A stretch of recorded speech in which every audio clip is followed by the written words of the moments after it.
Donc, bonsoir à toutes et à tous et bienvenue dans ce TEDUC Univers Sciences consacré ce soir à la coopération pour mieux apprendre en sciences et ailleurs. Un petit rappel pour commencer, ce webinaire fait l'objet d'un enregistrement vidéo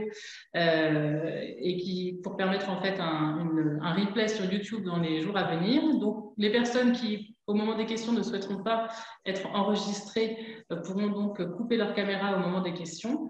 Par rapport à l'organisation du temps, elle est la suivante. 45 minutes d'échange entre nos différents invités du jour et puis à 17h45, ce sera le temps des questions, de vos questions. Et donc pour cela, vous rallumez soit votre micro, soit votre caméra directement, sachant qu'on préfère réserver le chat à des questions plus ponctuelles. Voilà, s'il y a une référence peut-être citée qui n'a pas été claire pour qu'il n'y ait pas de conversation parallèle dans le chat. J'en profite également pour vous préciser qu'une synthèse de tous les échanges de ce soir sera disponible ensuite sous la forme d'un PDF sur le site des TEDUC, le site internet de la Cité des Sciences, à la page des TEDUC, avec évidemment toutes les références qui seront citées ce soir et les références autres qui ont permis de préparer cet événement d'aujourd'hui. Donc, comme je le disais, l'événement qui nous occupe ce soir est consacré à la coopération comme support de l'apprentissage et notamment dans les sciences. Cette coopération, elle fait partie aujourd'hui de tous les référentiels de compétences demandés aux élèves en vue de former le mieux possible aux compétences donc, attendues du 21e siècle. Alors, l'idée n'est pas nouvelle, elle ne date pas du 21e siècle puisque Célestin Fresnel la portait déjà il y a bien longtemps. Mais comment mettre en œuvre une telle pédagogie? Est-ce si facile aujourd'hui? Et que vise une pédagogie de la coopération? Répondre à des compétences professionnelles qui semblent incontournables, notamment dans la culture numérique, ou bien former le citoyen de demain et promouvoir une culture plus coopérative que compétitive, si tant est que les deux puissent s'opposer. Et nous allons donc essayer dans ce TEDUC de comprendre comment se définissent aujourd'hui les pratiques de coopération et comment elles peuvent s'inscrire dans une forme scolaire où l'évaluation permanente et la mise en compétition des élèves constituent encore de fortes contraintes. On va essayer aussi de s'intéresser à comment les institutions culturelles, notamment les musées, cherchent aujourd'hui à rendre le visiteur plus acteur que consommateur. L'heure est venue de présenter les intervenants de ce soir que j'ai le plaisir d'accueillir, à commencer par Tiffaine Béasley. Bonsoir. Bonsoir. Donc, vous êtes professeur de physique-chimie au lycée Fédère d'Épinay-sur-Seine. Bienvenue à vous. Merci.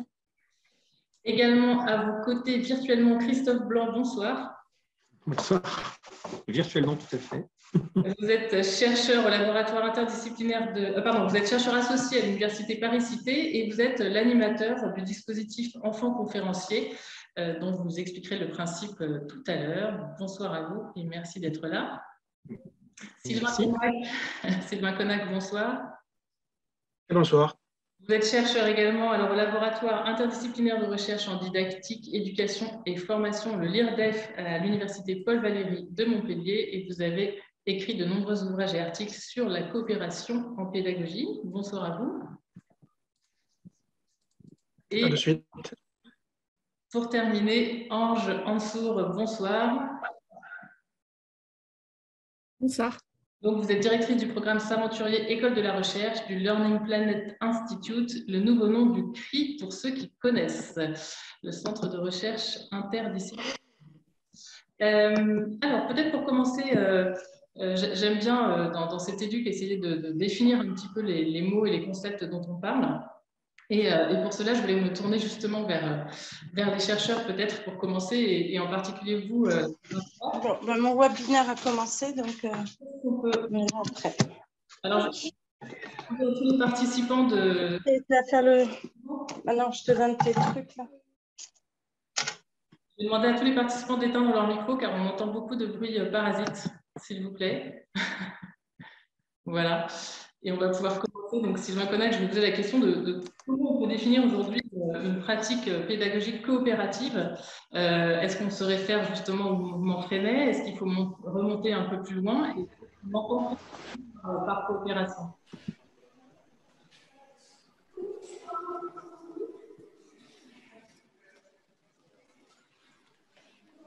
Est-ce que vous m'entendez?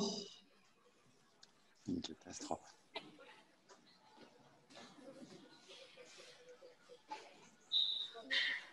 Vous m'entendez? Je crois qu'il y a eu une petite coupure. Attends, personne n'a coupé son micro. Excusez-moi, il y a énormément de bruit parasite. Est-ce que Ah, c'est peut-être moi non plus.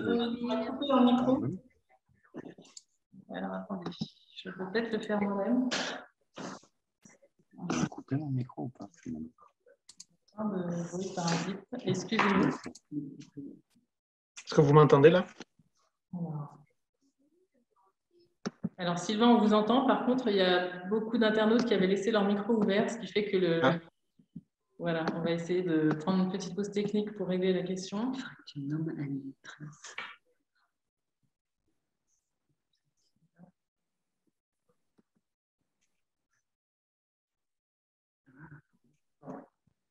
Le calme semble être revenu.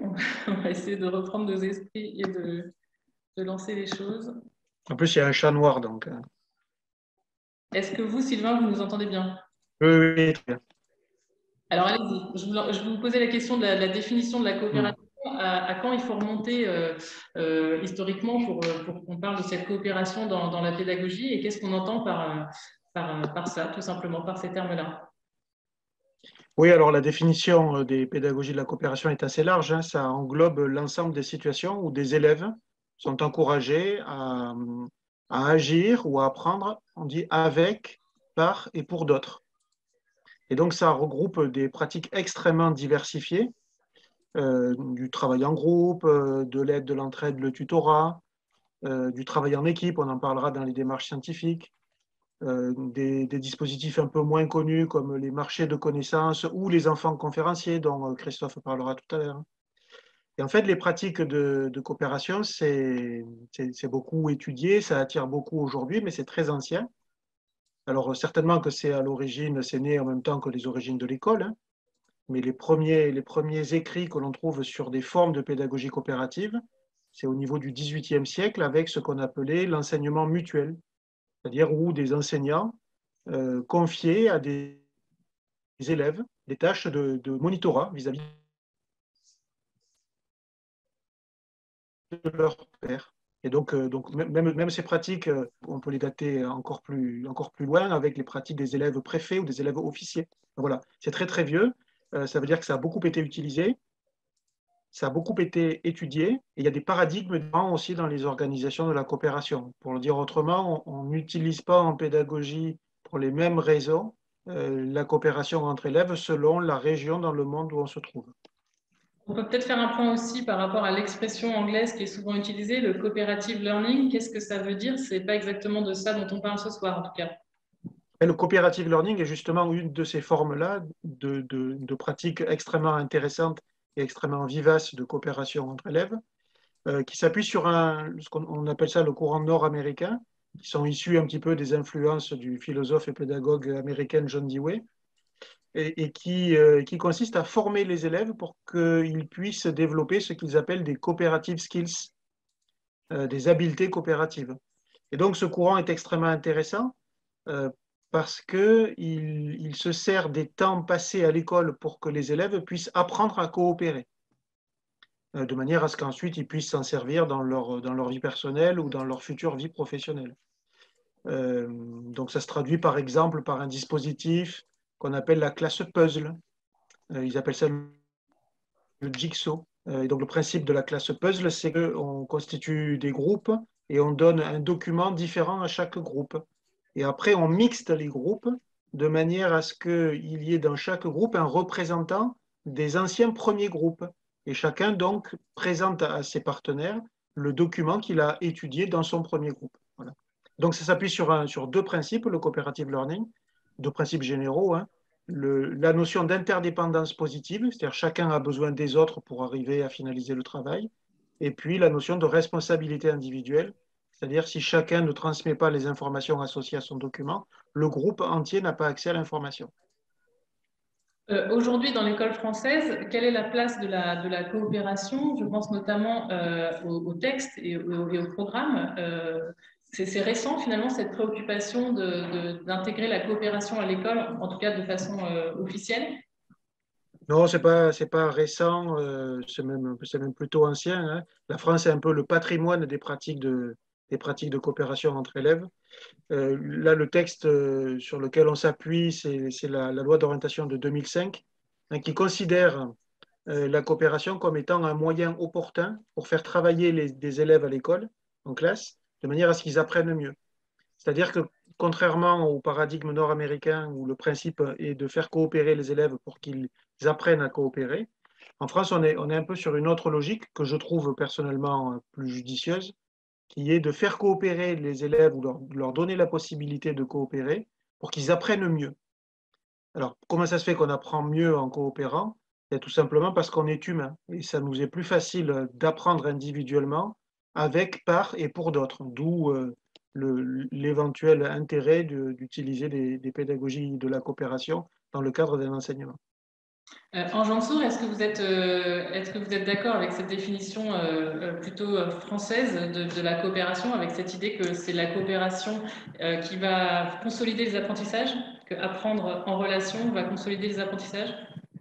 Bonjour, merci Sylvain de ce que tu viens de nous donner comme panorama pour nous situer nos différentes interventions dans ce cadre. Je n'irai pas me prononcer pour dire est-ce que c'est vrai ou pas, la question n'est pas là. Je vais parler uniquement d'une expérience concrète, celle de Saint-Ventrué, telle qu'elle a été itérée depuis 2013 dans de très très nombreuses classes et elle a été évaluée. Si on s'attache à la plus-value pour les apprentissages de l'éducation par la recherche, dans le cas de Saint-Ventrué, parce que c'est de ça dont je vais parler, et non pas de généralité sur la coopération en général, de la pédagogie coopérative en général, les différentes évaluations ont mis en évidence qu'une approche d'éducation par la recherche donnait une plus-value dans 4 dimensions de l'activité scientifique, et une de ces dimensions, c'est la dimension collaborative, c'est-à-dire qu'on est parti avec l'équipe de l'Institut national d'administration scolaire de l'Université de Mons, avec Émilie Carossin et Marc Demeuse, en se demandant, en partant de Tremblay, en disant le bien fondé d'un dispositif doit être mis en évidence par sa valeur ajoutée par rapport à d'autres pratiques scientifiques, enfin, en ce qui nous concerne, les pratiques d'enseignement des sciences. Et donc, on a trouvé la dimension collaborative. Et on s'est attaché à se dire pourquoi on parle de collaboration.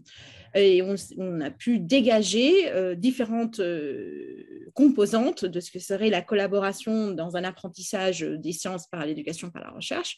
Et on a pu isoler des choses comme confronter des points de vue, partager des informations, des ressources, parvenir à faire des synthèses d'informations collectives à partir des sources différentes, reconnaissance de la contribution de chacun dans une pédagogie de projet.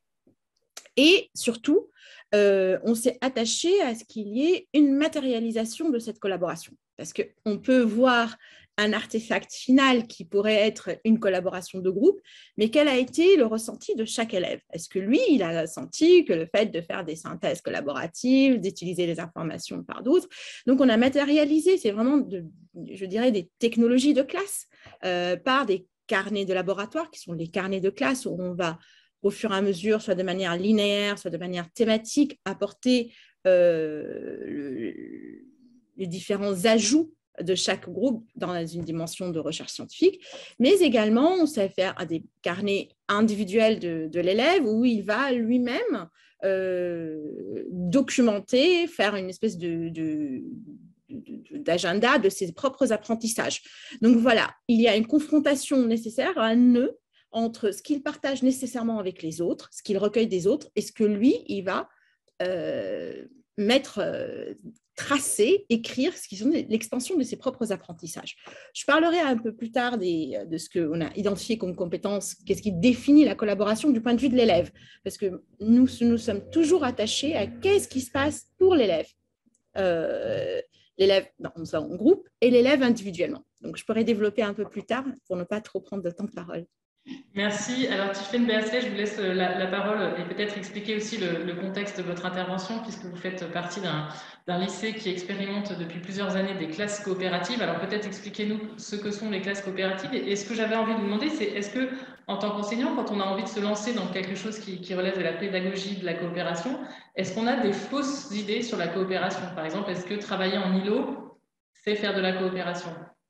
Si je pose une question peut-être un peu résumée. Merci. Déjà, pour résumer le contexte effectivement dans lequel je travaille, je suis dans un lycée depuis 9 ans et ça fait 6 ans qu'il y a des classes coopératives qui ont été lancées dans le lycée. On a commencé par une classe de seconde. Maintenant, il y a 2 classes de seconde, une classe de première STMG et il y a eu une classe de terminale.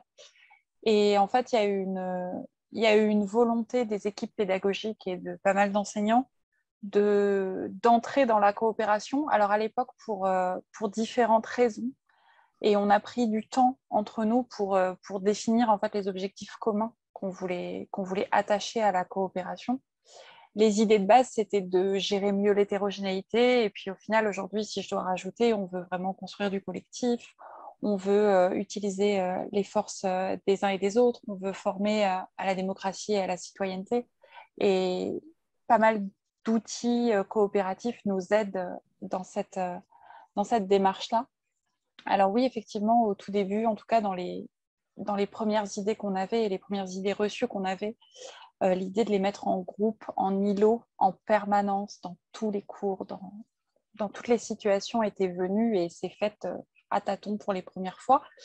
Et on s'est rendu compte qu'effectivement, la coopération, ce n'est pas inné, surtout quand on les récupère en seconde avec un bagage passé d'enseignements différents. Et donc, on en est complètement revenu. Hein.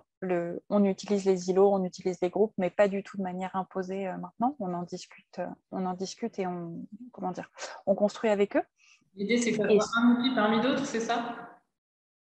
Alors, c'est un outil parmi d'autres et surtout, les situations de coopération qu'on fait au sein des cours même ne sont pas permanentes. Les élèves ne travaillent pas tous les jours, à toutes les heures de cours, en groupe et ensemble. Ce sont des outils dans différentes situations. Alors, on l'utilise énormément pour les situations problèmes, pour l'entraide et le tutorat.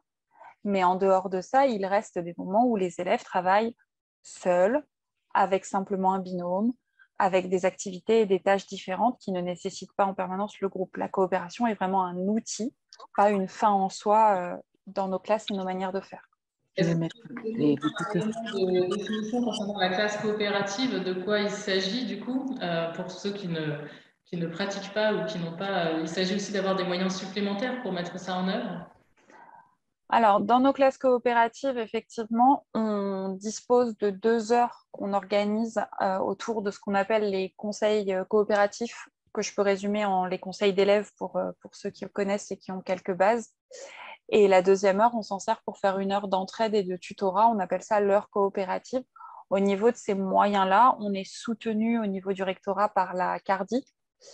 Et on a une dérogation pour utiliser l'EMC, l'enseignement moral et civique, au niveau des conseils coopératifs et pour avoir donc 1 heure et demie en plus dans l'emploi du temps pour les élèves, pour mettre en place ces 2 dispositifs qui nous permettent de construire effectivement le collectif classe et le travail de groupe autour de manière cohérente avec les élèves, dans le sens où les élèves sont acteurs des dispositifs complets. Il y a un certain nombre de projets qui se font dans l'année et dont ils sont les auteurs et les demandeurs et les réalisateurs. Je rajoute à ça que ce sont des dispositifs et des moments où ils ont la place, où les responsabilités sont prises, mais les responsabilités ne sont pas assumées par les adultes seulement.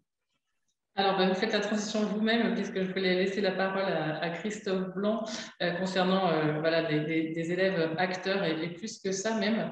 Quel pont vous avez fait? Peut-être racontez-nous, Christophe Blanc, entre les pratiques coopératives en classe et le musée, puisqu'aussi on voulait s'intéresser à comment les musées peuvent s'emparer de la pédagogie de la coopération.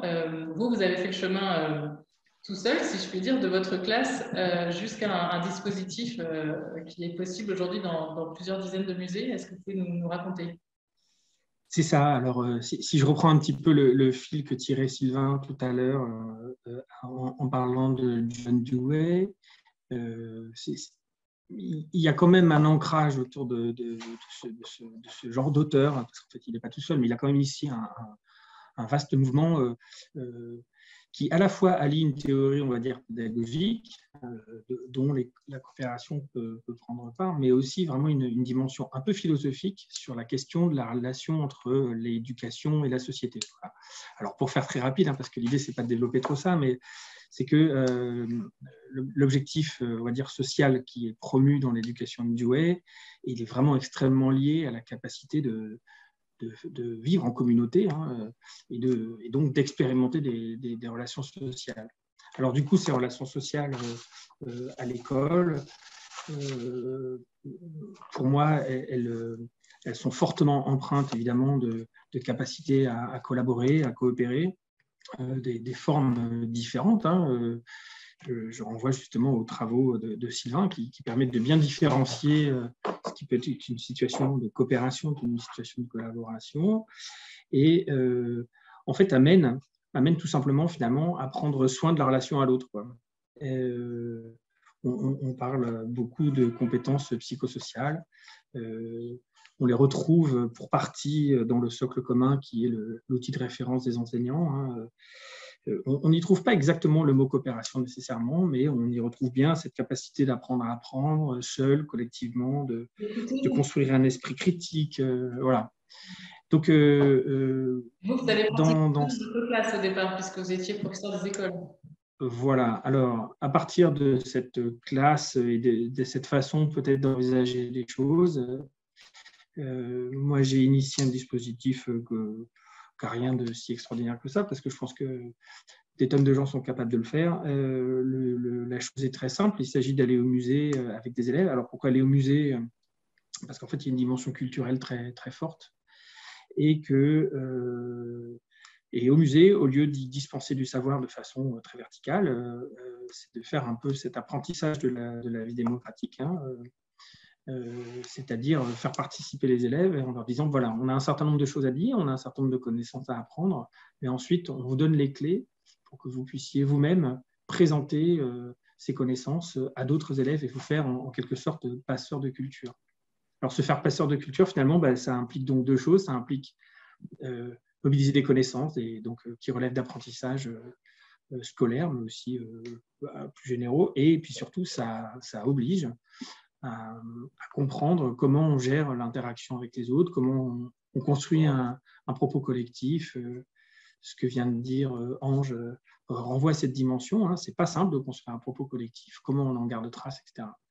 Et donc actuellement, dans ce dispositif, là pour le présenter très brièvement, il y a, on va dire, 2500 élèves qui participent de la petite section de maternelle jusqu'à l'université, puisque les plus grands sont en première année de master de médiation culturelle. Et je travaille avec, voilà, c'est ça, une petite quinzaine de musées autour desquels on construit des parcours de 6 stations, 6 œuvres, et que les élèves se présentent de pair à pair dans un système qui permet quand même de prendre du temps. Et ça, c'est une dimension vraiment centrale, hein, parce que ces questions de coopération, ça nécessite beaucoup de temps. On a un peu une frénésie d'aller très très vite à l'école. Là, pendant 7 semaines, les enfants vont travailler sur ces sujets, ont le temps d'y revenir, de s'exercer, donc il y a ces systèmes de retour, etc. Et jusqu'au moment un peu phare de l'affaire où ils vont être en situation de présentation. Voilà. Alors, l'effet principal et qui est constaté chez tous les élèves, c'est un renforcement inouï de ce qu'on appelle le pouvoir d'agir, le sentiment d'efficacité personnelle, le sentiment de compétence. Voilà. Je vais peut-être m'arrêter là pour ne pas monopoliser trop la parole. On va revenir sur les effets, mais il y a peut-être un point que vous n'avez pas évoqué et qui concerne aussi justement ce levier de la coopération, c'est l'hétérogénéité des âges, puisque enfant permet par exemple à des enfants de maternelle de faire une visite guidée à des lycéens. Voilà, alors je vais vous donner l'exemple de ce qui s'est produit là il y a à peine un mois au musée Rodin. Donc, dans ce dispositif, des étudiants en première année de parcours d'éducateurs de jeunes enfants dans un institut régional de travail social ont présenté le parcours qu'on a au musée Rodin à des enfants de petite section. Donc ça, c'était au mois de novembre. Et ces enfants ont ensuite travaillé dans leur coin et sont revenus pour faire une présentation publique à la nuit des musées. Et donc, c'était assez craquant de voir ces élèves de petite section. Alors, évidemment, le public accueilli, bien sûr, c'est avant tout leurs parents et leurs familles, mais c'est déjà quelque chose d'assez impressionnant de voir ces petits bouts de chou qui amènent toute une famille. des grands-parents, des cousins, etc. Et puis quelques visiteurs un peu curieux de venir voir cette affaire. Et au final, on se retrouve avec des petits groupes qui sont quand même assez importants. Hein. Et donc, ces enfants, dès 3 ans, eh ben, sont capables de présenter un certain nombre de choses. Alors, voilà, en tout cas, une acculturation très forte. Hein. Et ça, c'est un mot assez clé, justement, chez Dewey, hein, cette question de l'expérience. On a ici des enfants qui vont avoir véritablement eu une expérience culturelle très puissante et puis une expérience d'apprentissage très puissante également, puisqu'ils sont véritablement compétents pour faire ce qu'ils viennent faire. Alors, c'est une compétence qui s'élabore, mais... J'insiste un petit peu sur ce caractère des âges mélangés, puisqu'il me semble que dans toutes les théories de coopération, le côté multi-âge est très important et la coopération est montrée comme le moyen de pouvoir mélanger des âges différents. Sylvain Connac, je ne me trompe pas? Alors, les âges, oui, historiquement, les classes mutuelles étaient des classes multi-âges, hein, mais les organisations coopératives sont potentiellement en mesure de pouvoir gérer une hétérogénéité au sein des classes. Et souvent, quand on est enseignant, Oui, allez-y. oui, souvent, quand on est enseignant, on est un peu coincé avec cette hétérogénéité qui peut même être considérée comme une contrainte. Avec un certain nombre d'organisations coopératives, on peut considérer ce trait-là d'un groupe, l'hétérogénéité, comme étant une richesse. C'est-à-dire les talents des uns pouvant devenir des ressources pour tous les autres, et inversement. Mais voilà, donc certaines organisations pédagogiques, je pense en particulier à l'aide, l'entraide ou le tutorat, donnent la possibilité dans une classe à ce que l'enseignant ne soit pas la seule personne ressource pour répondre à des demandes, des besoins, des lacunes, des blocages que des élèves rencontreraient individuellement dans la réalisation de leur travail. On pourrait même extrapoler ça en disant que ces organisations coopératives, elles donnent une sorte de super pouvoir aux enseignants, qui est celui de l'ubiquité. Alors, ce n'est pas une ubiquité physique, mais c'est une ubiquité un peu cognitive, dans le sens où les élèves choisissent des copains, des copines en qui ils ont confiance. On vous a perdu. Oser leur dire, là, voilà, je bloque, j'y arrive pas, décoincé. Oui, alors il y a cette idée du coup que la coopération demande nécessite même un changement de posture de temps en temps de la part de l'enseignant. Tiffaine Béasley, je voulais vous redonner la parole justement par rapport on parlait de cette hétérogénéité. Aujourd'hui, on demande beaucoup aux enseignants de faire de la différenciation pédagogique. Alors la coopération, c'est justement ce qui permet cette différenciation aujourd'hui. La coopération peut aider à cette différenciation, en particulier dans les moments qu'a cité Sylvain, mais on peut aussi s'en servir pour des moments où on part de rien, si je puis dire, avec les élèves.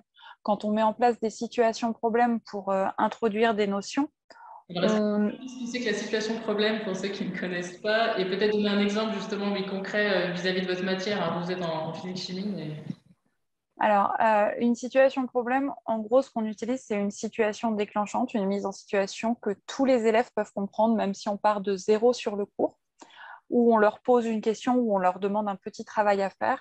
Et en fait, on leur demande de tous se projeter dans la situation qu'on propose et dans la manière dont on l'utilise.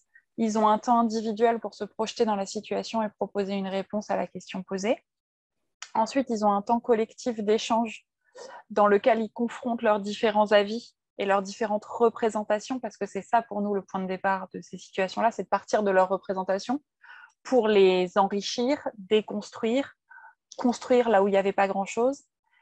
Et lors de ce moment d'échange et de confrontation, notre objectif, c'est de créer du doute, de créer de l'incertitude chez chacun d'entre eux. On veut travailler sur le conflit socio-cognitif avec eux pour derrière pouvoir construire la notion en impliquant tout le monde et en intéressant tout le monde. On connaît tous le fait que ça ne sert à rien de répondre à une question qu'on ne sait pas poser. L'objectif de ces situations, c'est d'impliquer plus les élèves dans les situations et on utilise pour ça le groupe, enfin du moins un petit groupe d'élèves pour déjà travailler sur leur première représentation et argumentation. Et pour donner des exemples ou un exemple simple dans ma matière, je vais donner celui sur lequel on a travaillé l'année dernière avec Sylvain. On fractionne en fait une toute petite notion sur laquelle on veut passer et en gros on avait posé une question sur le branchement d'un ampèremètre dans un circuit électrique. Alors dit comme ça peut paraître brutal et afférent, mais il y a toute une situation autour, une explication, et il y a des schémas proposés pour faire travailler les élèves et pour ne pas partir de zéro, parce que tout le problème d'une situation comme ça, c'est de bloquer complètement un élève qui n'aurait peut-être rien à proposer ou qui n'arrive rien à se représenter. Là, l'idée, c'est de donner des billes et qu'ils puissent tous donner un avis, même si leur avis n'est pas fondé et que leurs arguments ne sont pas les bons. Le but, c'est derrière de venir leur donner des arguments utiles. Et pour revenir à la posture dont vous parliez, tous ces moments de situation problème, c'est des moments où on est relativement en retrait, ou alors lorsqu'on va intervenir dans les groupes, ça va juste être pour générer du doute supplémentaire et impliquer plus les élèves. Et pour reparler des 2 autres dispositifs qu'on utilise, c'est des moments où en fait on laisse vivre le collectif classe. Quand on est sur les conseils coopératifs, pour reparler de ça, c'est un moment où on est vraiment sur un pied d'égalité avec les élèves dans le conseil. On a un vote au même titre qu'eux, on a la parole au même titre qu'eux. Et parfois, ça demande vraiment de lâcher prise par rapport à ce qu'on a pu apprendre en tant qu'enseignant ou les pratiques qu'on a pu avoir avant. On reviendra peut-être sur y a-t-il une spécificité entre les sciences et la coopération, c'est-à-dire est-ce que la coopération permet particulièrement de faire progresser les élèves en sciences, mais je souhaitais rebondir peut-être sur ce que vous indiquez là, à savoir le fait que vous avez été formé aussi à peut-être cette mise en retrait ou tous ces processus, puisque vous êtes dans le cadre d'une recherche collective avec le laboratoire de Sylvain Connac depuis plusieurs années. Donc, il y a eu un aller-retour entre la recherche et le terrain pour peut-être affiner aussi ces processus de situation de problème. Cette formation, elle a été importante pour vous. Et puis, je passerai la parole à Ange Sourc, puisque les Aventuriers proposent également des modules de formation pour les enseignants. Donc, la coopération est aussi sur ce terrain-là. Alors, effectivement, ce qui s'est passé, c'est qu'on était une équipe de néophytes quand on s'est lancé dans la coopération avec les classes. Et on a très vite, avant même d'entamer un travail et une recherche collaborative avec Sylvain, on s'est très vite tourné vers la recherche pour avoir un cadre, pour avoir des références, pour avoir des conseils, pour avoir des avertissements sur les différents biais, etc. Et c'est dans ce cadre-là qu'on a pu rencontrer Sylvain plusieurs fois avant même de travailler avec lui. Et c'est vrai que c'est quelque chose qu'on a recherché parce que ces éléments de formation qu'il nous a donnés ont été utiles. Après, on a aussi, grâce à l'Accardi et à Sylvain, on a aussi appris à s'auto-nourrir, si je puis dire, dans le sens où on a vraiment pris le temps dans l'équipe de régulièrement se poser, juste entre collègues enseignants, pour faire le point sur nos pratiques et nos manières de faire ou les situations qu'on avait rencontrées dans des moments de coopération en classe qui ne nous avaient pas convenu, pour se dire, OK, elle est où l'erreur, c'est quoi le problème, qu'est-ce que je devrais faire la prochaine fois et comment je m'y prends. Et le fait de se nourrir entre nous, petit 1, c'est quelque chose qu'on a conservé parce qu'en fait, c'est des vraies bouffées d'air qui nous permettent d'avancer, de construire de nouveau, d'avoir de nouvelles, d'enrichir nos pratiques en fait. Et je ne sais plus quel était le deuxième point. Je dis petit 1, mais c'est pas grave. En tout cas, sur cette analyse de pratique, c'est vrai que justement, on déplore aujourd'hui le manque de formation des enseignants, notamment à ces questions de coopération et peut-être aussi tout simplement à cette analyse de pratique, comme on dit plutôt là, en psychologie. Ange Sourc, alors c'est vrai que vous avez la double casquette puisque vous menez des programmes en classe, mais aussi de formation des enseignants. Donc, est-ce qu'on part de loin?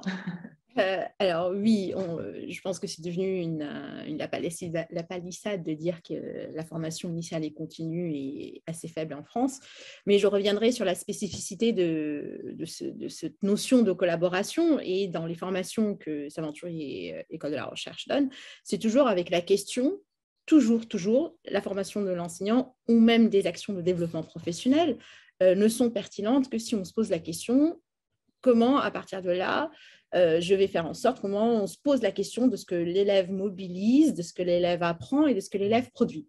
On a vu apprendre à collaborer, c'est chercher ensemble dans l'espace de la classe. Et là, j'en ai parlé tout à l'heure brièvement, c'est par exemple, on a modélisé la dimension, la vie de laboratoire en 8 dimensions, on a identifié dans chacune des dimensions comment l'élève apprend, comment l'élève développe un rapport critique au savoir, un rapport collaboratif au savoir, etc. Mais également, il y a une deuxième dimension qui est chercher ensemble entre pairs. Et c'est entre pairs, entre enseignants ou entre éducateurs, parce que ça peut être des CPE, ça peut être des corps d'OREP, ça peut être des inspecteurs, mais également collaborer et chercher ensemble avec des partenaires, parce que Dispositif S'Aventurier est par nature un projet multipartenaire. Il y a les élèves, l'enseignant, le mentor, mais également la communauté S'Aventurier, qui sont des chercheurs, qui soient disciplinaires, ou bien des chercheurs comme Sylvain, plutôt en sciences de l'éducation, et bien sûr l'équipe S'Aventurier qui est en appui derrière. Qu'est-ce qui se passe ? Vraiment, je vais un peu faire le shift comme Tiffaine, de passer de la collaborer pour chercher ensemble dans la classe entre pairs. Pareil, nous sommes partis des travaux de Granja et on se dit qu'est-ce qui se passe, à quoi on peut rendre sensible l'enseignant pour chercher ensemble quand ils sont en équipe à travailler ensemble, comment les enseignants vont déplacer les questionnements vers les élèves, comment on va problématiser, partir des situations de problème, ce que venait de décrire Tiffaine, et surtout comment on va rendre visible, rendre explicite pour l'élève dans une démarche de projet complexe, dans une démarche de questions ouvertes, la responsabilisation, c'est la responsabilisation de chaque élève dans cette démarche d'investigation scientifique. Je vous donne un exemple pour rendre très concret. On a dit, voilà, on part des questions des élèves, on fait l'état de l'art, grâce à cet état de l'art, on va pouvoir... Je fais le modèle chronologique, là, c'est pour les plus jeunes. À partir de là, on va avoir une problématique scientifique qui est un peu plus déterminée qu'une question initiale. Et là, ensuite, on va, grâce à ça, imaginer un protocole, des hypothèses et y aller, que ce soit en histoire, en droit, en astro, ce n'est pas la même chose. Et là, on a un outil qu'on a conçu toujours avec l'Université de Mons, l'Institut national d'administration scolaire, une grande carte de navigation pour les élèves avec 8 îlots illustrant, incarnant les 8 dimensions de l'activité scientifique, enfin les 8 étapes de l'activité scientifique. Et les élèves, par exemple, ceux qui sont responsables, je donne un exemple banal, ils font un projet de climatologie en cycle 3, ils vont mener une expérience, ils vont dire, nous, notre rôle, c'est celui-là, et il faut qu'on fasse très attention. Là, je cite des élèves. Est-ce que nous n'ayons pas un biais de notre expérimentation? Parce que si on a un biais, les autres vont hériter de ce biais et ils ne vont pas savoir pourquoi ça ne marche pas. Et donc là, la collaboration, elle revêt un rôle de responsabilité dans la construction d'un savoir, d'un artefact collectif. Et ça, c'est important pour les enseignants, toujours. Donc, nous, dans les formations, on dit toujours que un projet S'Aventurier d'éducation par la recherche peut être une catastrophe absolue. Il n'y a rien qui soit pédagogique par nature. Et là, je vais choquer Sylvain et les autres. Même la collaboration peut se transformer en usine à gaz gigantesque dans la classe et qui ne sert à rien. C'est toujours rendre les enseignants, pour faire un retour d'expérience, c'est qu'est-ce que l'élève mobilise, qu'est-ce qu'il apprend, qu'est-ce qu'il enseigne, quelles sont les dimensions pragmatiques que je mets en place, comment je rends des technologies de classe, qui peuvent être un cahier ou un classeur, comme des points d'appui pour la confrontation des savoirs entre les élèves, pour les synthèses, pour les expansions, comment rendre pareil visible l'argumentation qui n'est pas une prise de position d'opinion en sciences. La dimension critique est partie intégrante de la collaboration, parce que dans une dimension critique, j'apprends à bien retracer les étapes d'un raisonnement, d'une investigation, qu'elle soit mienne ou celle d'autrui. Donc, vous voyez, expliciter les apprentissages découlant de l'investigation est une partie de la collaboration telle qu'on la montre dans nos formations. Voilà.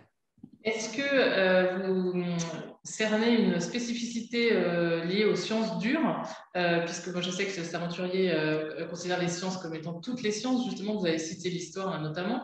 Est-ce qu'il y a une spécificité peut-être entre disciplines scientifiques à l'école et collaboration? Et je passerai du coup peut-être la parole également à Tiffaine Besley et également à Christophe Blanc, puisque pour le musée de sciences, la question peut peut-être se poser également.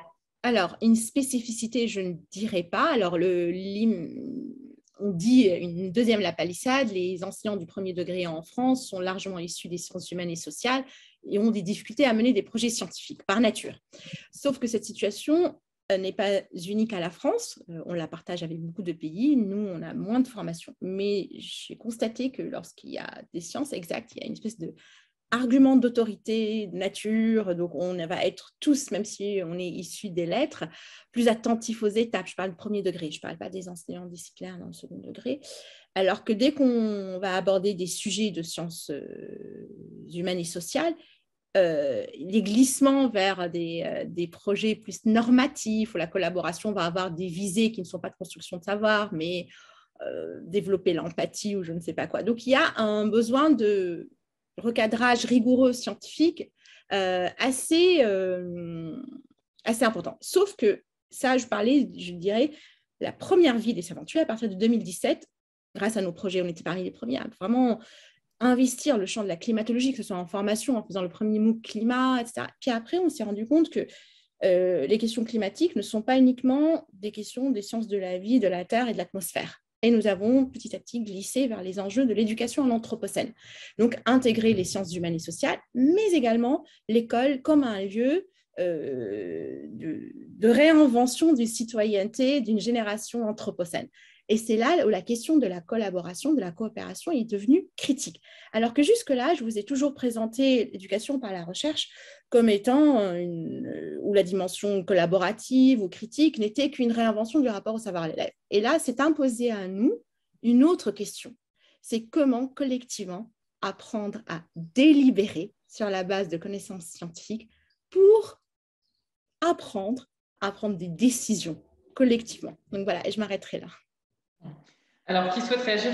Christophe Blanc, je ne sais pas si vous souhaitiez parler d'enseignants et de rapport aux sciences exactes et dans ces démarches de collaboration. Est-ce qu'il y a peut-être une réticence à aller vers ces musées de sciences, ou peut-être je laisserai Sylvain Connac ou Tiffaine Béasley réagir?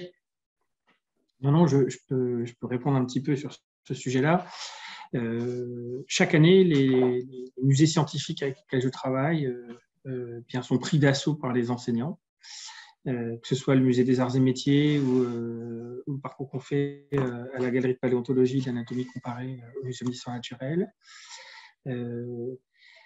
Alors, dans les choses qui sont évoquées, moi, il y a vraiment un sujet qui m'intéresse au niveau de vous parliez tout à l'heure de formation des adultes, c'est aussi, pour qu'on puisse former des élèves à la coopération, il y a quand même aussi une question, c'est comment on forme les enseignants à pouvoir eux-mêmes coopérer. Et donc, en fait, on a toute une chaîne qui démarre à l'école, mais qui se poursuit dans les instituts de formation et à l'université. Et on s'aperçoit que ce n'est pas si simple que ça d'apprendre à des étudiants à coopérer. Et même dans une équipe universitaire, sur un diplôme, ce n'est pas si simple que ça de pouvoir coopérer. Voilà.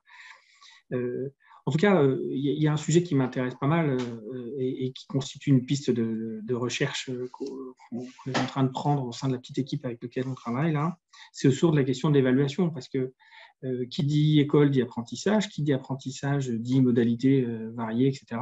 Les pratiques coopératives amènent les élèves à collaborer et à coopérer énormément, mais assez bizarrement, ça s'arrête un peu là, et dès qu'il s'agit d'évaluation, on retombe quand même sur des évaluations qui sont bien souvent individuelles et écrites. On ne sait pas trop faire, en tout cas dans ce que je constate, c'est compliqué de faire autrement. Et donc, il y a toute une question qui se pose autour de l'évaluation dans ces situations de coopération qui constitue, à mon sens, un champ d'exploration assez intéressant. Voilà. Alors, je ne sais pas si ça répond complètement, mais… Ça ajoute encore une porte, je crois. Sylvain Connac, peut-être entre individuel et collectif, et c'est vrai que le système français, alors est-ce que c'est encore une abalissade, comme dit Jean Sourd, mais est souvent montré du doigt par rapport à cet enjeu d'évaluation qui finalement va réduire à chaque fois l'innovation pédagogique à quelque chose qui est sanctionné par l'évaluation individuelle ou par l'examen national, etc. Est-ce qu'il y a quand même un aller-retour à trouver entre cette pédagogie coopérative et cette évaluation, ou en tout cas l'individualisation? Ce qui finalise un comportement coopératif, c'est une intention individuelle, contrairement à la collaboration, où ce qui objective une collaboration, c'est un projet commun. Et ça, là, au sein du collectif là, des cahiers pédagogiques, ou dans un certain nombre de travaux de recherche, on a pu identifier en pédagogie, bien sûr, entre coopérer et collaborer. Coopérer, c'est intéressant sous conditions, et les rigueurs d'organisation dont il a été question tout à l'heure le montrent bien. C'est intéressant pour aider des élèves à apprendre par eux-mêmes. Mais collaborer, ça peut très rapidement devenir une barrière pour que les élèves apprennent. Pourquoi? Parce que le principe d'une collaboration, c'est de tendre vers ce qu'on appelle des buts de performance, c'est-à-dire une réalisation commune.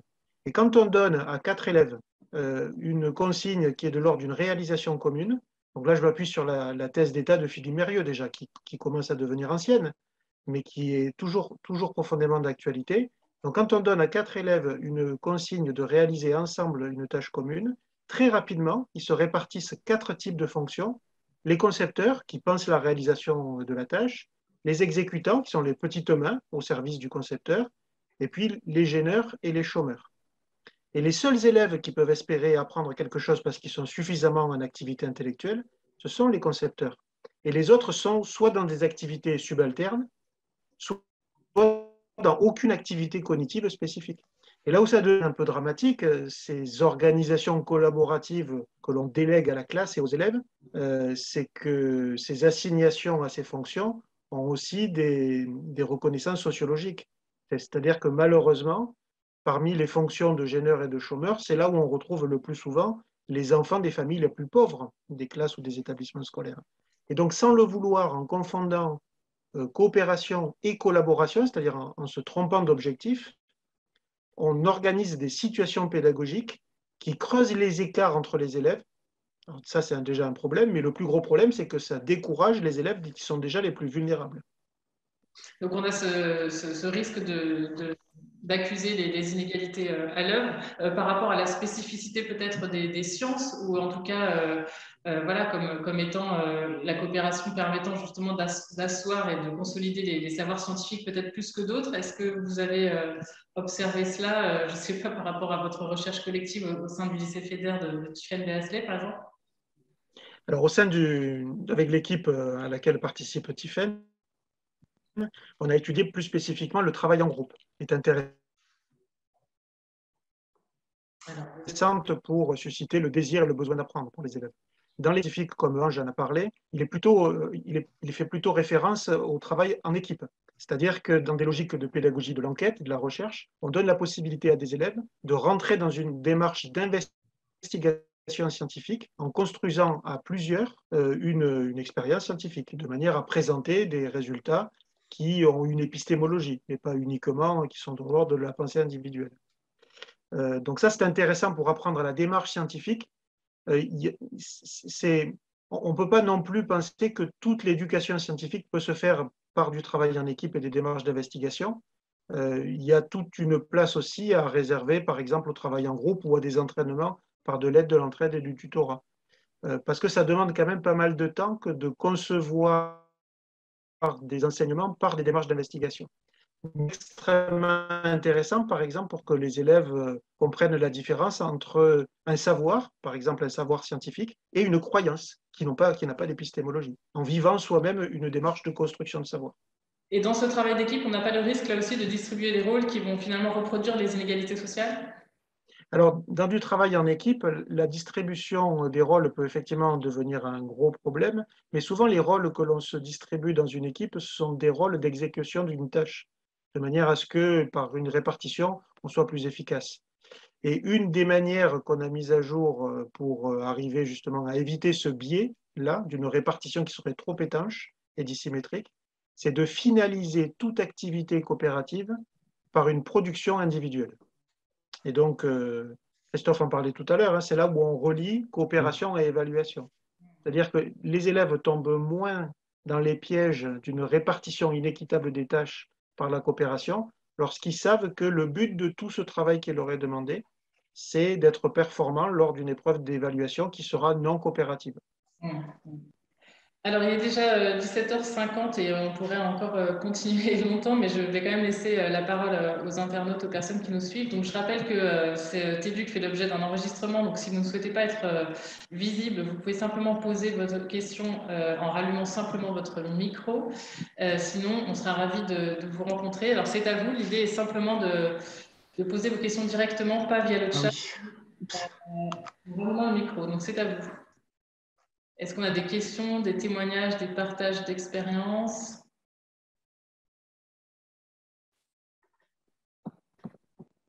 Je ne sais pas s'il y a beaucoup d'enseignants avec nous ce soir. Allez-y, lancez-vous.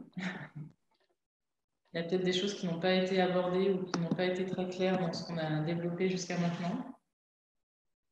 Bon, le temps qu'une question arrive, je voulais juste compléter ce que disait Sylvain avant que mon ordinateur se déconnecte au sujet de l'évaluation, parce qu'une des pistes extrêmement intéressantes que l'on peut creuser, c'est cette question de l'évaluation située et qui nécessite de la coévaluation, de l'auto-évaluation, qui sont des moments, on ne sait pas encore très bien gérer, qui sont véritablement des pistes ouvertes par les pratiques coopératives. C'est un vrai sujet. Alors, la question, c'est comment on associe les élèves à prendre conscience de ce qu'ils viennent d'apprendre. Parce qu'une des grandes difficultés des pratiques de classe, qu'elles soient coopératives ou autres, c'est que souvent, les élèves n'ont pas problématisé les tâches sur lesquelles ils travaillent. L'exemple type, c'est le problème de maths. Ce n'est pas eux qui ont construit l'énoncé du problème.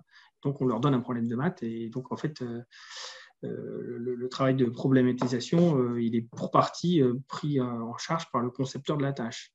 Là, l'enjeu, ce serait de pouvoir associer les élèves dans le processus d'évaluation autour de qu'est-ce qu'on est en train d'apprendre, qu'est-ce qu'on a appris. Et ce qui est très intéressant, c'est que quand on échange avec les élèves, on s'aperçoit bien que certains évoquent des apprentissages d'ordre disciplinaire qui renvoient des éléments de programme qui sont propres à chacun.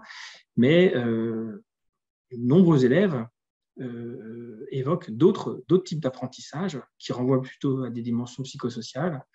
Et ça, c'est extrêmement intéressant. Et en fait, en quelque sorte, en les questionnant, on attrape davantage une autre facette de l'enseignement qui est extrêmement intéressante et qui renvoie véritablement, je trouve, qui donne tout son sens à des pratiques coopératives en classe, quoi. Merci. Alors, est-ce que ça a donné envie à certains de poser des questions? Sinon, moi, j'en ai d'autres, évidemment. Peut-être que je vais dire quelque chose d'un peu polémique qui va peut-être susciter des questions. Je remercie Sylvain d'avoir dit que apprendre les sciences, ce n'est pas uniquement faire de la démarche d'investigation. Et d'ailleurs, c'est pour ça que nous parlons de l'éducation par la recherche et non pas de la démarche d'investigation, parce que, comme l'a montré André Tricot, quand on fait de la démarche d'investigation, on apprend la démarche d'investigation. On n'apprend pas forcément les concepts et les notions scientifiques, et c'est pour ça qu'on a mis au cœur de tous les projets s'aventurer, par exemple, tout ce qui relève de l'état de l'art. C'est-à-dire lire, se documenter, s'approprier des notions, des concepts, des méthodes. Et c'est pour ça qu'on insiste réellement sur la différence entre se poser des questions vagues et sur la problématisation. Dès qu'il y a problématisation, il y a un degré d'entrée dans la pensée conceptuelle, de définition de critères, de paramètres, de variables, de données, de validation. Donc on entre, voilà. Après, je suis d'accord, un projet s'aventurier, c'est un projet dans l'année. C'est impossible de faire tout ça, toutes les sciences. Et d'ailleurs, dans la vie de laboratoire, tu le sais mieux que moi, Sylvain, on passe beaucoup plus de temps à s'approprier des savoirs déjà construits et établis que d'en produire tout le temps. Merci, Anne-Mansour. Pas de questions. Je regarde simplement c'est du côté du chat. Certaines choses ont été dites, mais je ne crois pas. Alors, potentiellement, si je peux reprendre la main 2 secondes pour rebondir sur 2 points qu'on a évoqués auparavant. Vous aviez évoqué tout à l'heure la question des situations problèmes, est-ce qu'on peut les appliquer partout? Concernant les réflexions qu'on a eues en équipe, c'est quelque chose où on a réussi des collègues ont réussi à le développer sur plusieurs matières. Alors les matières scientifiques, entre la SVT, la physique-chimie, on en a développé plusieurs plutôt facilement, si je puis dire, même si ça demande pas mal de réflexion pour la construction de la situation. On a déjà fait une étude avec Sylvain la toute première année sur une situation en éco-gestion. En SES, mes collègues en produisent aussi. En revanche, des matières ou des situations où parfois c'est plus difficile, c'est comme en histoire-géographie, où les réponses ou les interprétations sont liées à des points de vue, sont liées à des temporalités, et où effectivement il y a une réponse un peu moins directe qu'on peut apporter, et donc qui rend la situation difficile parce que soumise à l'interprétation. Et pour rebondir sur ce que disait Christophe tout à l'heure, dans différents de nos cours et à différents moments de l'année, on essaye en tout cas dans nos pratiques de travailler sur la métacognition des élèves et justement leur faire prendre le recul sur ce qu'ils sont en train d'apprendre, enfin différencier ce qu'ils ont appris et la manière dont ils l'ont appris. Et en particulier, sans parler des cours directement, on utilise différentes petites formations au cours de l'année pour former les élèves à la coopération, où en général, ce sont de bons moments pour prendre ce type de recul parce qu'en gros, on a une activité que je qualifierais d'assez ludique à proposer aux élèves, dont le but à la fin, c'est de prendre un recul sur une manière d'avoir pratiqué la chose, sur une pratique coopérative et ce que ça leur a apporté. Vous avez un exemple, parce que c'est vrai qu'on peut toujours dire on forme les élèves à la coopération, mais ça va prendre quelle forme? Donc par un jeu, enfin, ça serait quoi? Alors, l'exemple qu'on a le plus repris et qu'on retrouvera en article sur notre blog, c'est l'exemple de l'activité origami pour apprendre aux élèves à s'expliquer les choses et donc à travailler sur l'explicitation à un autre et au questionnement à l'autre quand on n'a pas compris quelque chose. Le principe de cette activité, c'est de fabriquer une grenouille en origami. Donc, on met tout un système de tuteurs, tutorés. On met les tuteurs dans différentes situations et dans différentes... Ils ont tous différentes règles pour avoir le droit de communiquer avec leur tutoré. Et à la fin, on met une forme de petite évaluation individuelle où chacun doit reproduire la grenouille et on voit dans quelle situation tout le monde a réussi ou pas à refaire cette grenouille en origami. Et l'objectif, quand on fait le point avec eux juste après et la semaine d'après, c'est de dire qu'est-ce que tu as appris. Effectivement, s'ils commencent à nous répondre j'ai appris à faire une grenouille en origami, voilà, on a raté un truc.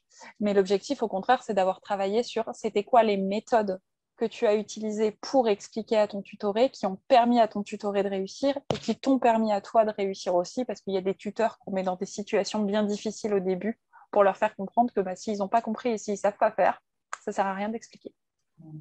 Quelque part, c'est un peu demander à l'élève de se mettre à la place de l'enseignant, ou en tout cas d'un enseignant, d'un professeur de savoir. Oui, c'est ça, c'est de transmettre le savoir à sa façon et aussi de travailler sur la manière dont il l'explicite. C'est-à-dire que quand ils se mettent à la place des enseignants pour expliquer quelque chose à quelqu'un, de juste peut-être montrer la feuille sur laquelle il y a les explications, ça suffira pas toujours aux autres. Et après, ça permet aussi, et ça on l'oublie souvent un peu, mais c'est quand même très important, aux élèves tutorés d'apprendre à mettre le doigt sur ce qui leur pose problème et à vraiment le verbaliser. C'est le fameux élève qui lève la main et qui vous dit « Madame, j'ai rien compris ». Soit, mais moi, j'ai quoi comme clé et comme base pour repartir et t'expliquer. Quand ils travaillent entre eux, c'est la même chose. Et cette formation a aussi l'avantage de leur montrer que expliquer, c'est une chose, mais faire avec, c'est aussi important et ça leur permet de comprendre. Le fait que le tuteur fasse l'origami avec le tutoré, il y a un mimétisme. Et ce mimétisme, dans toutes les pratiques qu'on a et dans toutes les connaissances qu'on a, il est important. Merci. Alors, on a une question via le chat d'une personne qui est dans le RER et qui ne peut pas parler. Je ne sais pas si vous la voyez, puisqu'elle s'adresse à vous. Votre précision sur le partage des tâches pour une collaboration est très claire avec les rôles et les accentuations de l'expression. Pouvez-vous faire une courte synthèse en miroir pour la coopération en pointant bien la différence? Désolée si ça a déjà été fait. Ça a déjà été fait. Alors, Sylvain Connac. Oui, ce qui détermine un comportement coopératif, même en pédagogie, c'est le fait qu'il y ait une action conjointe, on ne peut pas coopérer tout seul. C'est le fait qu'il y ait une intention individuelle. Et puis ensuite, c'est le fait qu'il y ait un bénéfice pour celui qui essaye de coopérer. On le voit bien dans l'étude des coopérations animales. Il n'y a pas un prof d'animal qui est derrière eux en leur disant voilà, il faut que tu ailles coopérer avec telle espèce. Voilà. Ça se fait de manière spontanée parce que souvent il y a des enjeux de l'ordre de la survie. Alors, avec des élèves dans des contextes scolaires, une situation de coopération est souvent intéressante pour les élèves pour trois raisons en termes d'apprentissage. La première, c'est de la controverse. c'est le fait de rencontrer des personnes qui ne pensent pas comme nous. Et la conséquence de cet entrechoc-là d'idées, c'est que ça conduit chacune des personnes qui sont en désaccord, une sorte de phénomène d'introspection qui consiste à réinterroger la solidité de ces certitudes. Sans forcément le montrer, on en vient à se poser la question, mais est-ce que ce n'est pas moi qui me trompe dans l'affirmation de ces arguments? Et donc on s'ouvre par cette incertitude à l'appropriation de savoirs qui vont retrouver un équilibre cognitif. Donc, la première caractéristique d'une organisation coopérative, c'est la confrontation. La deuxième caractéristique, c'est la diversité des idées. C'est-à-dire souvent en entretien, les élèves disent « c'est intéressant de coopérer parce que les autres nous apportent des idées qu'on n'aurait jamais eues tout seul ». Et donc ça leur permet de se construire une sorte d'empan des idées autour d'un même sujet, d'un même problème, qui serait plus large à plusieurs qu'en étant tout seul, même si tout seul, on est très fort. Et la troisième raison qui justifie le recours à des organisations coopératives quand on est élève, c'est le soutien mutuel. C'est-à-dire apprendre, c'est quelque chose qui n'est pas facile. Il y a une différence entre savoir et apprendre. Hein. Tout le monde aimerait bien savoir, sauf qu'il y a très peu de personnes qui aiment apprendre. Parce qu'apprendre, ça demande des efforts. Et on pense qu'il suffit d'être à côté de quelqu'un qui sait pour apprendre. Mais ça ne marche pas du tout comme ça. Il faut faire un effort. Et le fait de se retrouver dans ce qu'on appelle une communauté coopérative que forme la classe, ça donne la possibilité de se soutenir mutuellement lorsque, individuellement, ça devient un peu difficile, soit à cause d'un mot de vocabulaire dans la consigne ou dans le texte, soit à cause d'un manque de motivation à un moment précis. Donc voilà, ne pas être d'accord avec les autres, pouvoir rencontrer des personnes qui nous donnent des idées qu'on n'aurait jamais eues tout seul, et pouvoir compter sur les autres de la même manière que les autres peuvent compter sur moi dans les objectifs que l'on a d'apprendre. Merci beaucoup. Je ne sais pas s'il y a d'autres questions. Alors, attendez, il y en a une dans le chat, donc je vais regarder. Bonjour, je suis enseignant en lycée agricole. Je n'ai pas vu la dernière... je suis enseignante dans un lycée agricole et la pédagogie de projet est importante dans les pratiques, notamment grâce aux exploitations proches des lycées. Ma question, la coupure nette entre le ministère de l'Éducation et de l'Agriculture ne nuit-elle pas à des pratiques coopératives que l'on pourrait trouver dans les établissements de plus petite taille? Dans certains établissements, les équipes enseignantes coopèrent rarement ensemble. Peuvent-ils enseigner des pratiques coopératives? L'environnement, donc ferme, classe, nature, etc., peut-il être plus propice à la coopération? Alors, question très précise sur un champ où là, finalement, on a deux ministères impliqués. Qui pourrait répondre? Alors moi, je n'ai pas une réponse complète. Par contre, ce que je peux te dire, c'est que je suis dans un établissement de plus de 1500 élèves et qu'effectivement, dans toutes les équipes pédagogiques, coopérer entre adultes, ce n'est pas simple, mais ça ne nous a pas empêché de vouloir et d'avoir envie de remettre du collectif déjà au niveau prof dans la manière de travailler. Et c'est au contraire pour ça que ça nous a fait à tous énormément de bien dans nos façons de faire, parce que malgré la taille des établissements, il faut retrouver ce travailler ensemble. Donc, ce n'est pas forcément une question d'échelle. Est-ce que quelqu'un d'autre souhaite réagir? Peut-être sur les sujets ferme, classe, nature, c'est ce que je trouve un écho très fort quant à l'évolution nous-mêmes de des points d'enjeu, d'appui, si j'ose dire, de imaginer vers où encore agrandir l'éducation par la recherche, qui a un aspect de pédagogie par projet, mais n'est pas réductible à ça. Oui, effectivement, on ne peut pas, et Lionel, tu as tout à fait raison de dire que ce sont des objets de travail, si j'ose dire, qui ne peuvent être, disons qu'ils ne peuvent être pleinement traités que si on met des approches collaboratives au cœur. Et ces approches collaboratives, non seulement pour s'emparer des savoirs de manière plus efficace avec une obligation de résultats collectifs et individuels, cette obligation, bien sûr, elle est toujours là, mais pour une mission de formation citoyenne qui est à cheval entre maîtriser des savoirs et délibérer et prendre des décisions. Merci. Alors, c'est vrai qu'il y a un point qu'on n'a pas trop abordé, mais qui intéresse aussi sans doute pas mal de gens, c'est par rapport aux limites peut-être aussi de la coopération, aux résultats et aux limites. Christophe Blanc, vous parliez tout à l'heure du fait que les élèves finalement ressortaient de ces moments ben voilà, c'est cette semaine où ils apprennent à être conférenciers, où ils s'approprient finalement le musée et où ils transmettent, ils en ressortent finalement complètement ravis, ce qu'on peut bien imaginer, et peut-être aussi plus sûrs d'eux. Tiffaine Beasley, peut-être vous, qu'est-ce que vous observez chez vos élèves? Est-ce qu'il y a un avant-après? Alors, je sais que c'est toujours difficile en fait de suivre dans un lycée quand on a eu ben voilà, des secondes, on ne sait pas forcément comment ils ont évolué en première, mais peut-être que vous avez en tout cas des retours et aussi peut-être sur les limites, c'est-à-dire quand est-ce que ça ne fonctionne pas et que ça ne peut pas fonctionner.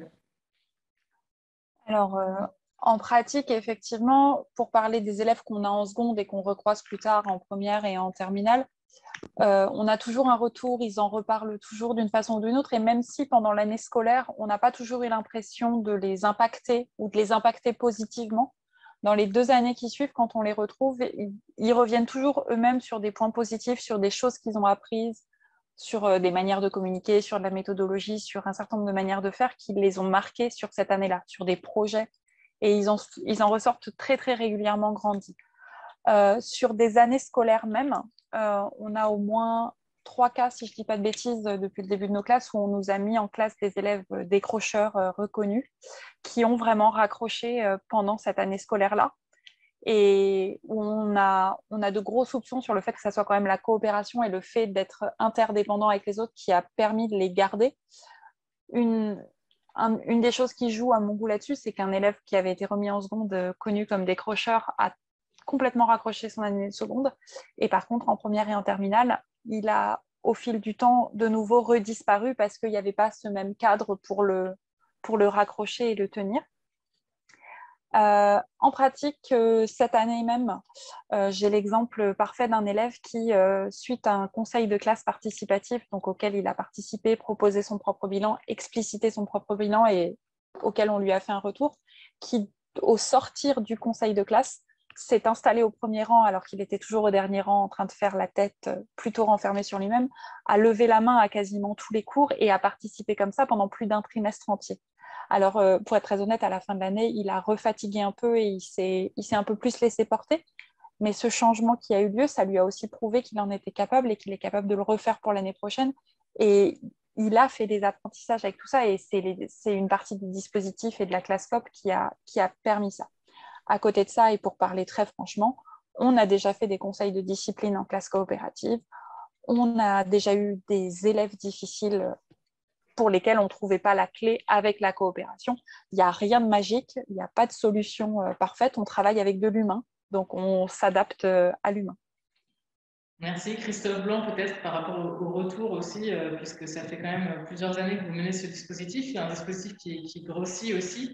Donc ça veut dire que les profs y reviennent, alors que ça demande un énorme investissement. Vous-même, comme vous l'avez pratiqué, vous avez peut-être observé aussi, au-delà de la confiance en soi, ce que ça peut apporter, et peut-être aussi les limites d'un programme comme celui-là. Alors, ce que vient de dire Tiffaine, de nombreux collègues l'ont mentionné, hein, ces histoires de rattrapage scolaire, mais qui renvoie dans le chat là, le terme environnement, j'ai trouvé très intéressant parce que finalement, c'est vraiment une dimension clé de ces pratiques, c'est que le contexte d'apprentissage compte parfois autant que ce qu'il y a à apprendre. Et donc, on s'aperçoit qu'en fait,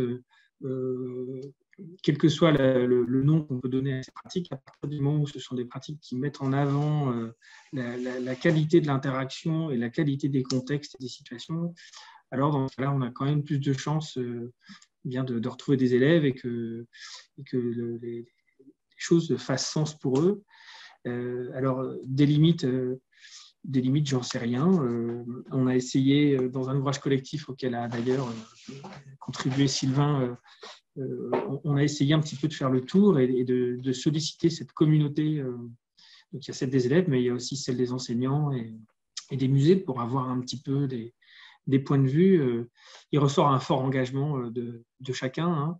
Donc, les limites, c'est certainement celle-ci. C'est que ce type de pratique professionnelle, elle est extrêmement exigeante. Et donc, elle nécessite de pouvoir, merci Sylvain, très bon ouvrage. Vous pouvez consulter les 50 premières pages sur le site de Duno. Voilà, et donc en fait, voilà, ça nécessite quand même énormément de travail, énormément d'engagement, et qu'on peut comprendre que ça ne convienne pas à tout le monde. Moi, ce que je peux dire, c'est qu'il n'y a pas de limite en termes de public à qui ces pratiques peuvent s'ouvrir, hein, puisque dans le dispositif, qui n'est vraiment pas quelque chose à l'échelle nationale, mais on a des élèves du LIS, des élèves du PE2A, qui soient en école ou au collège, des lycées professionnels, des lycées techniques, des enfants qui sont scolarisés dans des établissements français de l'étranger, de l'éducation prioritaire plus. Enfin, voilà. Donc, en fait, il n'y a pas de limite à la participation des élèves. Pardon ? C'est très inclusif, du coup. Oui, voilà, exactement. Moi, les limites que je vois, c'est vrai que c'est compliqué parce qu'en fait, quelque part, ça fabrique une nouvelle institution dans l'institution, et faire fonctionner une institution, bah, c'est complexe. Voilà. Cette question de la formation et de partager, en tout cas, avec un plus grand nombre, un espèce de fond commun, de concept. Bon. Pour dire. On vous perd un petit peu, Christophe Blanc. On vous entend. Des résidences, enfin, quand les artistes. Ah, vous ne m'entendez pas? Si, ça y est. Ça y est, on vous a retrouvé, mais c'est vrai que c'est assez. Ça y est. Ouais. Vous parlez des résidences d'enfants. Voilà, des résidences d'enfants conférenciers au sein des musées qui permettaient aux élèves soit une semaine complète, soit une séquence par semaine pendant une période. Et vraiment, le meilleur témoignage, c'est sur ces élèves de première spécialité Histoire des Arts du lycée Rodin, qui étaient au Petit Palais. Et à la fin de leur résidence, donc ils avaient fait une médiation publique, et puis qui ne comprenaient pas très bien que c'était terminé et que au retour. Malheureusement, on ne vous entend pas. au musée. Moi, j'ai trouvé que c'était fascinant parce que ça montre bien à quel point ce sont des types de pratiques qui ont vraiment un ancrage social très important. Et du coup, l'école fait sens, quoi. Et c'est vrai que la transformation de ces lycéens sur la période de 6 semaines qu'ils ont vécu au musée était très nette, hein. Au départ, on avait des lycéens, bon, voilà, comme on peut voir beaucoup, je pense, hein, qui traînent un peu la patte, qui viennent, bon, voilà, ils n'ont pas trop le choix, et puis à la fin, qui ne voulaient plus partir, quoi. Et entre deux, qu'est-ce qui s'est passé? Il n'y avait pas de carotte ou quoi que ce soit. C'est simplement l'intérêt de la chose, l'intérêt de ces pratiques dans lesquelles les enfants et les adolescents se retrouvent pleinement. Voilà, donc des limites, je ne sais pas. Mais Sylvain Connac, peut-être vous laisse le mot de la fin sur cette question des limites, vu que vous observez et vous travaillez ces questions-là de longue date également. Oui, c'est malheureusement mon métier que de déceler des limites dans les organisations pédagogiques. Donc voilà, on en a repéré, j'ai envie de dire malheureusement plusieurs, mais c'est aussi normal qu'en faisant de la pédagogie, tout ne fonctionne pas bien, hein. Par exemple, quand on confond coopération et désordre, quand il y a trop de bruit ou trop de déplacements dans une classe, ou lorsqu'on donne aux élèves les meilleurs les fonctions coopératives les plus exigeantes au niveau intellectuel. Voilà, c'est des exemples de dérives qui peuvent arriver. Ce qui donne la possibilité aux enseignants de dépasser justement ces difficultés qui sont loin d'être évidentes, c'est le fait de ne pas rester tout seul et de participer à des collectifs, alors soit au sein de son établissement, comme c'est le cas avec Tiffaine, soit au sein d'associations comme les Saventuriers dont a parlé Ange, ou les Cahiers pédagogiques, ou d'autres mouvements pédagogiques, parce qu'à plusieurs, en fait, on arrive aussi à développer des formes d'entraide sur ces organisations-là. Il y a un principe dont on n'a pas parlé dans les organisations coopératives et qui peut-être est celui qui est étudié de la manière la plus nouvelle, c'est la notion de réciprocité. Ça a beaucoup été étudié par quelqu'un comme Claire Hébert-Suffren, avec des réseaux d'échanges réciproques de savoir. Et le principe, en fait, d'une coopération qui est intéressante pour que les élèves apprennent, c'est de faire en sorte, comme le dispositif de Christophe le souligne merveilleusement bien, hein, que tous les élèves soient en situation d'être passeurs. Parce que le plus difficile dans une situation de coopération, c'est de demander de l'aide ou d'obtenir une aide qu'on n'a même pas ressentie. Et donc, comme c'est difficile, c'est narcissiquement un peu désagréable. Mais en revanche, ce qui compense cette difficulté, c'est le fait soi-même d'être reconnu et valorisé dans une fonction de personne ressource, qui est en mesure de pouvoir combler une demande d'un copain ou d'une copine, et donc de ressentir la puissance de ce qu'on appelle des comportements de générosité, c'est-à-dire se satisfaire uniquement de la satisfaction qu'on a procurée à l'autre. Très bien. Et ben sur ces mots qui donnent plutôt de l'espoir et de l'envie d'instaurer la coopération, il va peut-être être l'heure de rendre l'antenne. Je regarde juste, il y avait une réponse de Lionel, c'était concernant encore les... Bon, j'essaierai de reprendre en fait tout ce qui a été dit dans le chat et de l'intégrer évidemment s'il y a des références dans le PDF de synthèse qui sera disponible. Merci encore à vous d'avoir été là ce soir et à tous les participants qui ont regardé ce TEDUC ce soir. Le sujet est loin d'être épuisé, donc je renverrai évidemment aux différents blogs, livres, sites et j'en profite aussi pour dire que l'école des conférenciers, l'école des enfants conférenciers, enfin les enfants conférenciers ont un site avec tous les parcours, les différents parcours pédagogiques, si jamais ça donne envie à des enseignants de se lancer ou simplement de sortir de la classe et d'aller au musée. Merci encore à tous et je vous souhaite une excellente soirée et à très bientôt pour Universcience. Merci à vous. Merci Catherine. Merci beaucoup. Et Bonne merci. soirée. Au revoir. Au revoir. Merci à tous.